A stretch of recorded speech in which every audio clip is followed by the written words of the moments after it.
Hello, BookTube. This is Alan. This is Friday Reads, and let me start off by saying that I do all my uh, videos through my phone, and I'll probably buy an overpriced MacBook later, maybe not. But one of the things I do is I don't go by a script. I don't jot anything down. I said, oh, this is what I'm going to talk about. I usually just, just do whatever.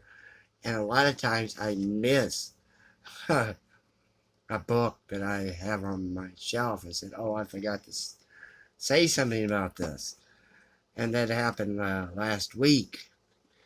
And when I made the video, because I have my books together that I want to talk about. And I usually go, okay, let me talk about this and talk about this.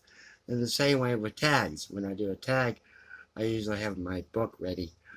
And so last week, I had forgot to mention that I was reading God's Crucible.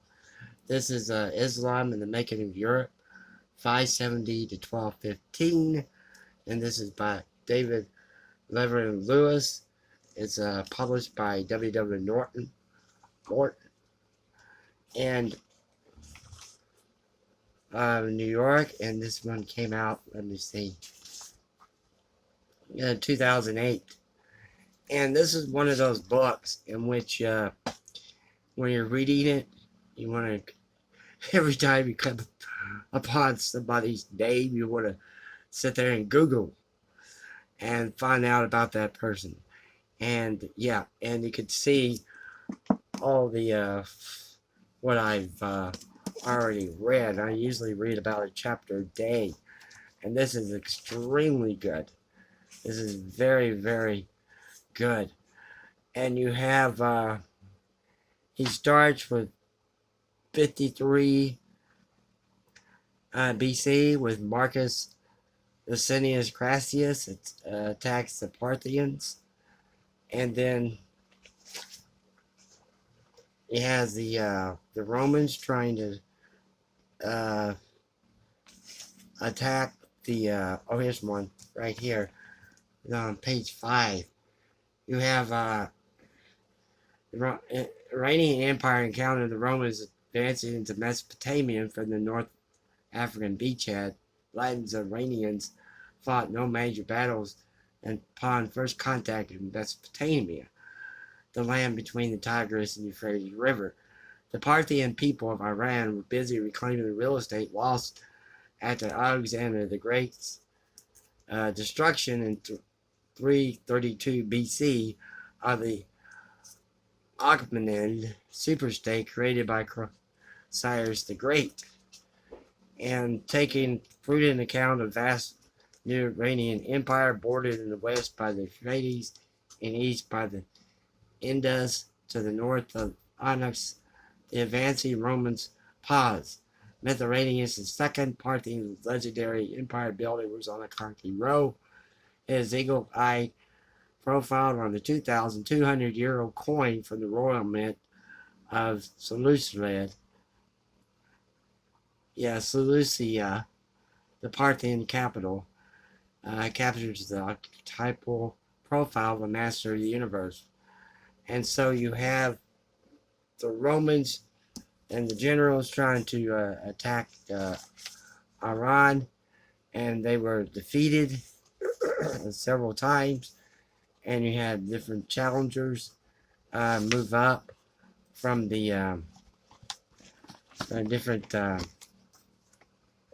different time period. Let me see if I can see a map here real quick.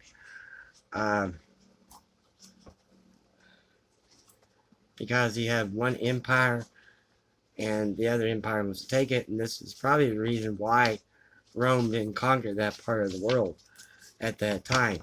Here it is right here. This is the Sassanian Empire right here. This is the Sassanian Empire. You have Media and Kurdistan and Iraq is down here.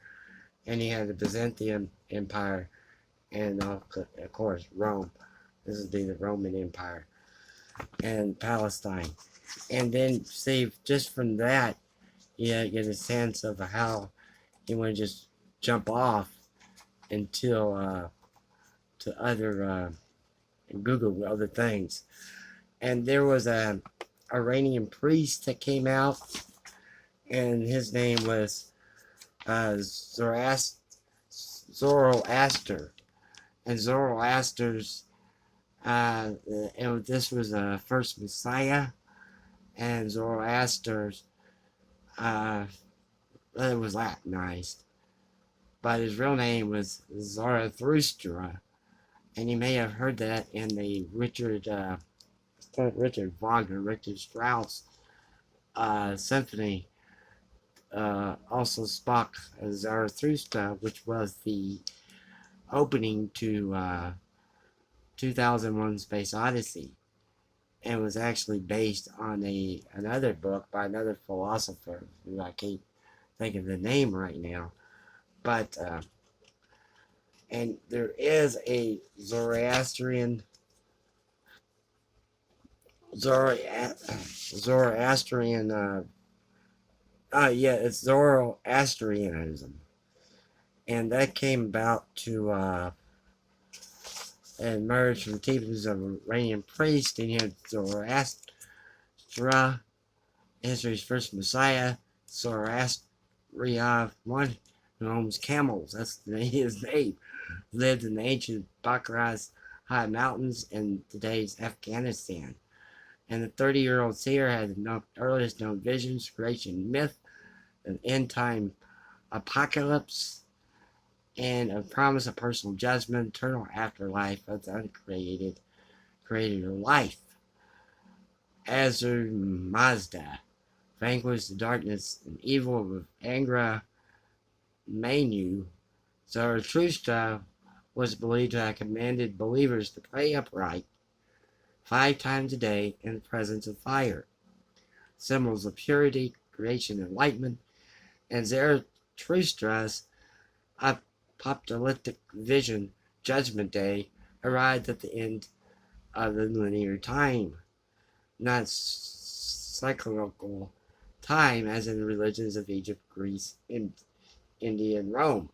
And the believer walked across the bridge of death as his or her deeds were weighed and his or her afterlife decided.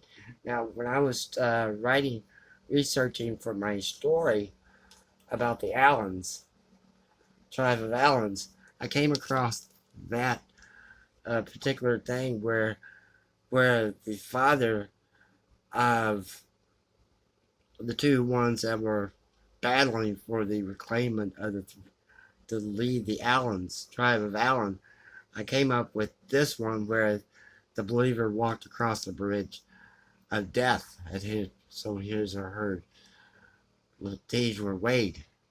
So I didn't know that it was connected to Zoroastrianism. And at this time you had the Christians with Constantine proclaiming Rome as a Christian nation, Christian city-state, excuse me. And you have different and it's down here where it says Cyprian I determined to do all he could to undermine the enemy, encourage Jews, and still persecuted Christians to leave Roman rule and settle as tax-paying assets in his empire. And it took the Sassanian kings another half century to be able to distinguish among the Christian subjects, and for which the Imperial Orthodox Church held no appeal. Nestorians passed the Sassanian loyaltas and monophysics, Physites, less dependent so. Henceforth, the beliefs of the people will judge from un-Zoroastrianism and un-Christian perspectives. So it's interesting how when the 5th century dawned, the true world empire, Greco-Latin, and Iranian met along the Mesopotamian divide as religious adversaries, Christian Rome versus Zoroastrian Iran. When observant Egyptian business turned monk wrote in his late 6th century memoirs that excluded the righteous Christian imperialism that was typical of the age. The Empire of Romans thus participated in the kingdom of the Lord Christ, wrote Cosmos, saying that it transcends every other power and will remain unconquered until the final consummation. And then you have monastic orders who were fanned out across Asia Minor and Africa. And you have, and this is where Augustine takes place when he goes to Carthage. And a holy man carried the gospel of uncorrupted Christ up the Nile.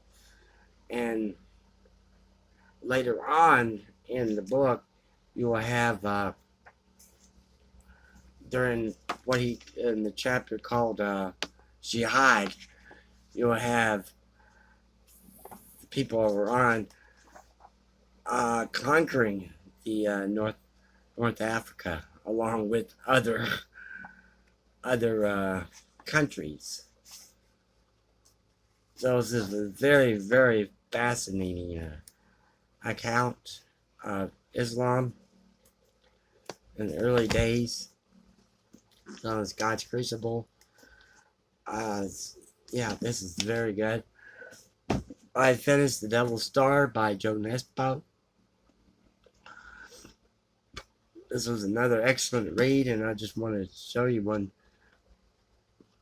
particular page in here, because it's right here at 5:45 on Monday morning. The sun was shining down from Eckberg Ridge. The Securitas guard on duty in reception at police headquarters yawned loudly and raised his eyes. Now, the word is Securitas guard, and that's exactly what I am. I work for Securitas. Securitas is a Swedish, is based in Sweden, Stockholm, Sweden. That's the main headquarters for the guard system. And so I thought that was kind of funny, to my own company name in a book that was based in Oslo, Norway. So thank you very much for watching. Y'all have a good week, and like and subscribe if you wish. Well, subscribe and comment, but you don't have to like the video, because when I tell you the reason why, I've liked a lot of videos throughout the time on YouTube, and I noticed that I liked over 500 videos, so I had to go back and delete them, the likes, but the ones that were still there, I had already been deleted. The videos have been deleted, so I can't get rid of the likes, and there's 75 likes that I put on videos that the videos have been deleted, so I can't do anything about it. Can't get rid of it. So subscribe, comment, and have a good weekend. Thank you very much for watching.